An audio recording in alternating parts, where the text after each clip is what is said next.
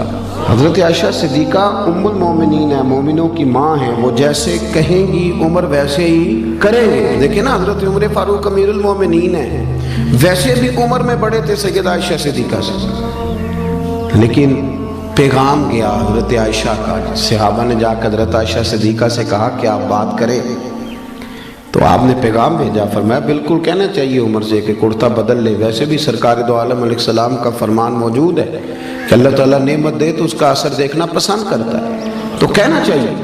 کہتے ہیں جناب عائشہ صدیقہ رضی اللہ تعالیٰ عنہ نے پیغام بھیجا حضرت عمر کو۔ کیسر و کسرا کے بادشاہ بلاتے تھے تو فرماتے تھے جاؤ دوڑ جاؤ، میرے پاس ٹائم نہیں۔ لیکن جناب عائشہ صدیقہ کا جب پیغام گیا تو حضرت عمر نے 1 منٹ نہیں لگایا۔ تو یار ضروری ہے کہ ہر جگہ گردن اکڑ کے بندہ چلے، 1 منٹ میں پہنچے۔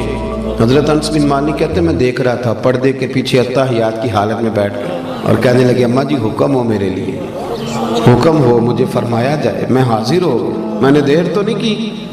تو جناب عائشہ صدیقہ رضی اللہ تعالی عنہ کہنے لگی نہیں آپ وقت پہ آئے، تو فرمانے لگے میں تو بڑا خوش قسمت ہوں نا، مجھے نبی پاک کے گھر سے پیغام گیا ہے۔ ہمارا نا آہستہ آہستہ رویہ آہستہ آہستہ لوگوں کا خراب ہوتا جاتا ہے، ہم اپنی مرضی سے بولتے ہیں، اپنی مرضی سے چلتے ہیں، ہمارا طریقہ کا۔ اور کچھ ادب سکھانے والے وہ بھی بڑے انوکھے ہیں، انہوں نے ادب سکھایا مریدوں کو، پر یہ کہا ہے کہ صرف میرا ہی کرنا، اس کے علاوہ کسی اور کا، یہ بھی بہت بڑا رٹا ہے۔ ادب کرنا تو صرف میرا کرنا، یہ تو آپ نے قید کر دیا لوگوں کو، یہ آپ نے ادب نہیں سکھایا، یہ تو آپ نے اپنا طواف کرنے کا طریقہ بتلایا۔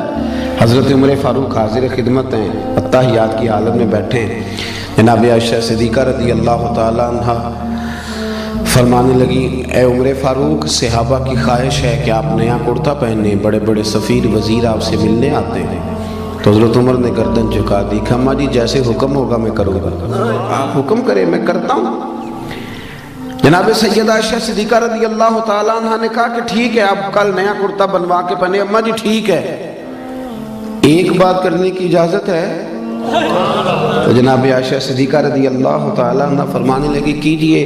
تو حضرت عمر فرمانے لگے اماں جی یہ جو میں نے کرتا پہنا ہوا ہے نا جس کو پیوند لگے ہوئے ہیں، یہ میں حضور کے زمانے میں بھی پہنتا تھا، یہ میں ابو بکر صدیق کے زمانے میں بھی پہنتا تھا، میں اسی حال میں ان کے ساتھ رہا، میں نے اسی طرح ان کے ساتھ وقت گزارا، یہی میرا انداز رہا، اور اسی طرح ہم اکٹھے بیٹھتے تھے۔ یہ میری یادیں ہیں، یہ میرا رنگ ہے، یہ میرا اصل ہے۔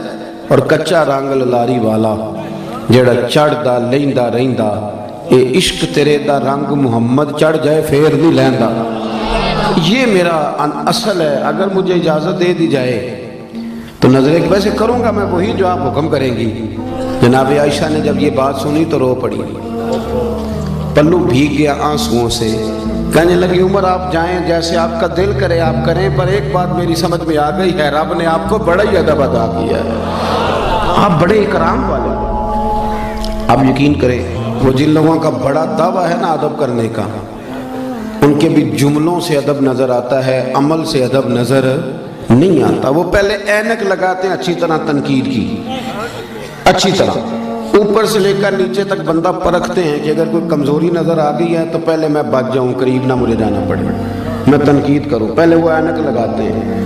اور پھر بھی اگر کوئی ان کی پہنچ پہ پورا اتر ہی آئے تو پھر بھی جو ان کا انداز ہے وہ انداز بتاتا نہیں کہ ان کے اندر ادب ہے، تھوڑا سا ترک ہوتا ہے، تھوڑی احتیاط ہوتی ہے، تھوڑا ایک سلیقہ ہوتا ہے، اور بات کرنے میں، چلنے میں، اٹھنے میں۔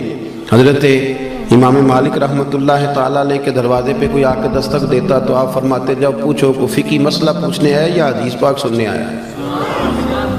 تو لوگ جا کے پوچھتے عرض کرتے حضور، وہ کہتا ہے میں نے نبی پاک علیہ السلام کی حدیث سننی ہے۔ تو امام مالک اٹھتے، پہلے غسل کرتے، پھر جبہ پہنتے، پھر امامہ باندھتے، پھر خوشبو لگاتے، پھر ایک بندہ سامنے بیٹھا، آپ ذرا غور کریں، ایک بندہ سامنے بیٹھا حدیث پوچھنے آیا ہے تو امام صاحب اس کے ساتھ نہیں بیٹھتے تھے بلکہ ممبر پہ بیٹھتے تھے، بن سنور کے سج کے ممبر پہ بیٹھتے تھے، اور پھر کہتے تھے اب میں تمہیں رسول اللہ کی حدیث سناتا ہوں، اب میں تمہیں حدیث سناتا ہوں، یہ حدیث کا ادب ہے، یہ اس کا اکرام ہے، یہ اس کی تعظیم ہے۔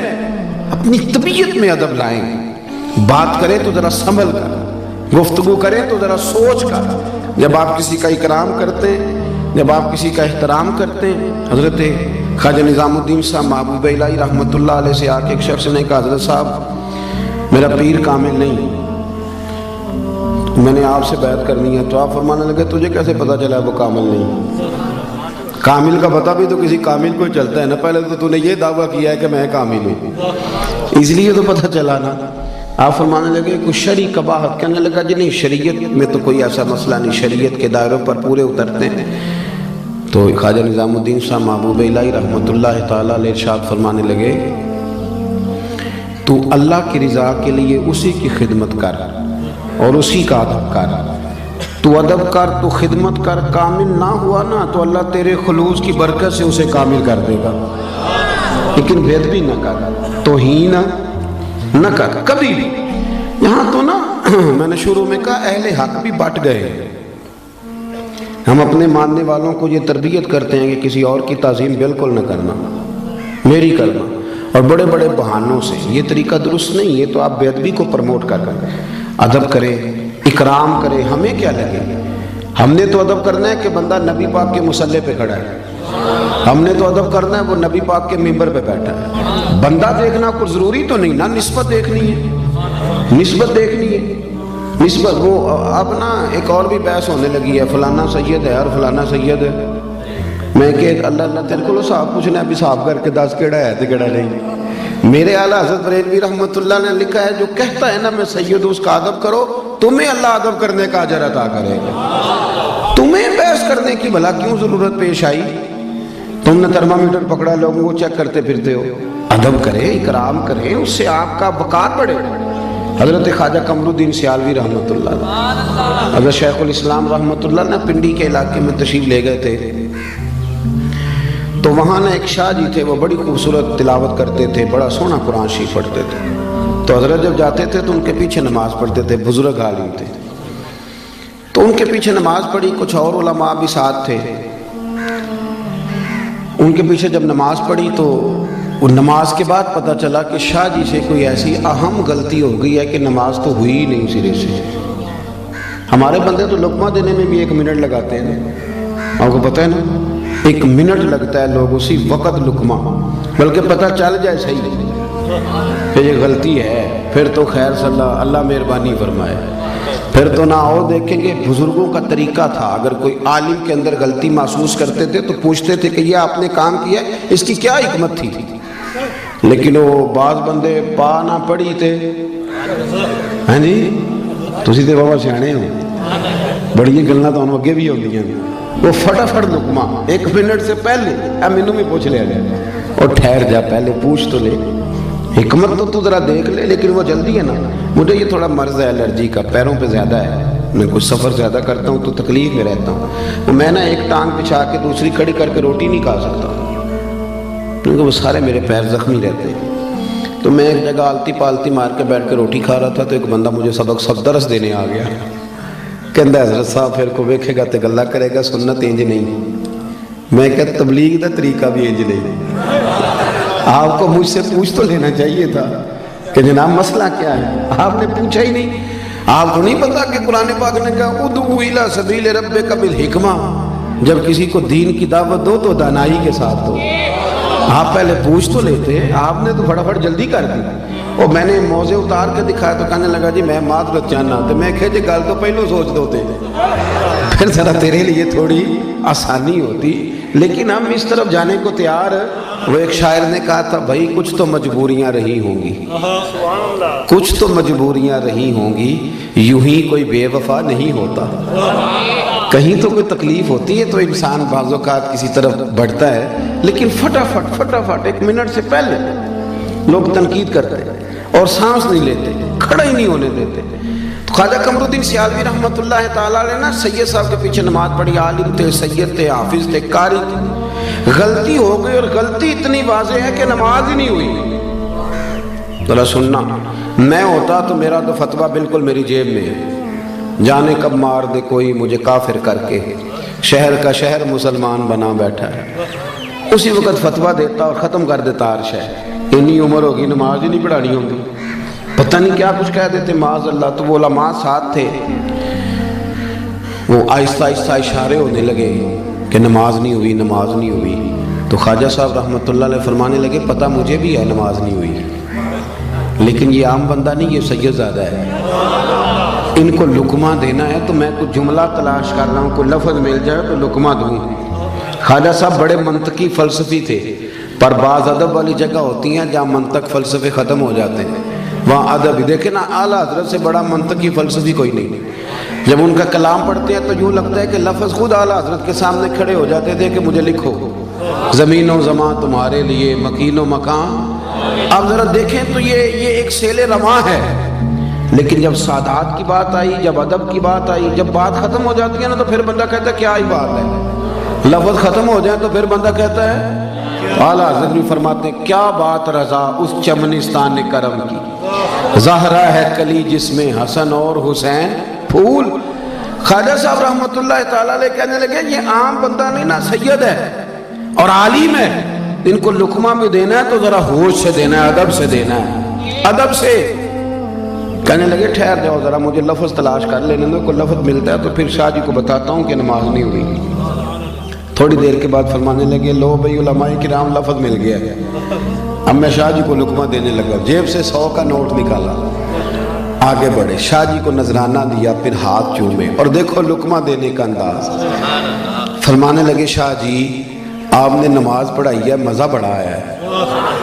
نماز آپ نے پڑھائی ہے، مزہ بڑا آیا ہے، ذرا یہی نماز ایک دفعہ دوبارہ نہیں پڑھا دیتے؟ مزہ بڑا آیا، ذرا یہی نماز ایک دفعہ دوبارہ نہیں پڑھا دیتے؟ شاہ جی بڑے سیانے تھے، کہنے لگے لگ رہا تھا مجھے کہ نماز نہیں ہوئی، لیکن چلیں آپ نے بتایا تو میں سمجھ گیا ہوں کہ آپ نے مسئلہ بھی بتا دیا ہے اور ادب بھی قائم رکھا ہے. میں بات بھی سمجھا، بے ادبی نہ کرے زندگی میں، توہین نہ کرے. دیکھیں نا آپ ایک لفظ کہہ کے گھر چلے جاتے ہیں پر وہ لفظ زبان سے نکلتا ہے دوبارہ واپس نہیں آتا. تھوڑا سوچ کے بولے. وَقُولُوا لِلنَّاسِ حُسْنًا. اللہ فرماتے ہیں لوگوں سے بات کرو تو اچھی بات کرو، اچھے پیرائے میں بات کرو، خوبصورت بات کرو، ادب کریں. اور ادب کوشش کریں کہ کوئی ضروری نہیں. تو ہمارے یہاں بہت سارے لوگ کہتے ہیں یہ تو آیا ہی نہیں حدیث میں، تو یہ آپ کیا کر رہے ہیں؟ بہت ساری باتیں ایسی تھیں جو سرکار فرماتے نہیں تھے پر صحابہ کرتے تھے. حضرت اسلم بن شریح رضی اللہ تعالیٰ عنہ حضور کے صحابی ہیں، ان کی ڈیوٹی تھی نبی پاک کے گھوڑے پر کجاوا باندھنے کی. تو رات کو پوچھ لیتے تھے کہ یا رسول اللہ صلی اللہ علیہ وسلم صبح کہیں جانا تو نہیں؟ تو اگر حضور فرماتے ہیں ہاں جانا ہے تو وہ اس وقت گھوڑے پہ کجاوا باندھ کے تیار کر کے پیش کر دیتے. ایک دن رات کو پوچھنے لگے کہ حضور کہیں جانا ہے؟ فرمایا فجر پڑھ کے جانا ہے. حضور نے فجر کی نماز پڑھائی، باہر نکلے تو گھوڑا تیار تھا، کجاوا بندھا ہوا تھا. اللہ کے معبود گھوڑے پہ بیٹھے سفر کیا، واپس آئے تو فرمایا ذرا اسلم بن شریح کو تو بلاؤ. وہ حاضر خدمت ہوئے تو سرکار فرمانے لگے آج کجاوا تم نے نہیں باندھا. تو وہ رو پڑے، کہنے سگے سونیا میرے پیر باندھنے کا انداز بھی آپ کو پتہ ہے؟ تو حضور فرمانے لگے مجھے پتہ چل گیا ہے کہ یہ سٹائل تیرا نہیں ہے، آج تو نے نہیں باندھا. حضور نے کہا نہیں تھا، حکم نہیں دیا تھا، پر ان کا ادب کرنے کا طریقہ دیکھیں. عرض کرنے لگے یا رسول اللہ صلی اللہ تعالیٰ علیہ وسلم رات کو نا میرے اوپر غسل فرض تھا، جب میں صبح اٹھا ہوں تو غسل فرض تھا. اب اگر میں غسل کر کے کجاوا باندھتا تھا تو حکم ماننے میں دیر ہوتی تھی، اور یہ بھی بے ادبی ہے. اور حضور یہ میری غیرت گوارا نہیں کرتی تھی کہ میں نے غسل کرنا ہو اور میں آپ کے گھوڑے کو بھی ہاتھ لگاؤں اور گھوڑے کے کجاوے کو بھی ہاتھ لگاؤں. میں اس کو بھی بے ادبی سمجھتا ہوں. تو پھر میں نے کسی اور کی ڈیوٹی لگائی، کسی اور کی. یہ کسی جگہ حکم نہیں تھا کہ تم نے غسل کرنا ہو تو میرے گھوڑے کو ہاتھ نہ لگانا، حکم نہیں تھا. پر وہ سمجھتے تھے کہ پائے نظر ہوش میں آ یہ کوے نبی ہے، آنکھوں سے بھی چلنا یہاں بے ادبی ہے. اپنی زندگی میں ادب کریں اور اکرام کے ساتھ، ادب کے ساتھ. علامہ اسماعیل حقی نے لکھا ہے، بس بات ختم کرنے لگا ہوں. علامہ اسماعیل حقی رحمۃ اللہ نے لکھا ہے کہ ایاز کا جو بیٹا تھا نا تو اس کا نام تھا محمد بن ایاز. تو سلطان محمود غزنوی جب اس کو آواز دیتے تھے تو بڑے پیار سے، بڑے میٹھے، اور محمد بن ایاز میری بات سنو. تو ایک دن آواز دی، کہنے لگے ایاز کے بیٹے ذرا آنا، ایاز کے بیٹے ذرا. تو ایاز دوڑ کے حاضر ہوا، کہنے لگا حضور غلام زادے سے کوئی غلطی ہو گئی ہے؟ کہا کیوں، کیا ہوا؟ کہنے لگے آج آپ نے نام نہیں لیا. آپ نے کہا یاز کا بیٹا، پہلے تو آپ محمد بن یاز کہتے تھے، حالانکہ وہ نام اس کے بیٹے کا تھا، حضور کا نہیں تھا، حضور کے نام پر نام رکھا تھا۔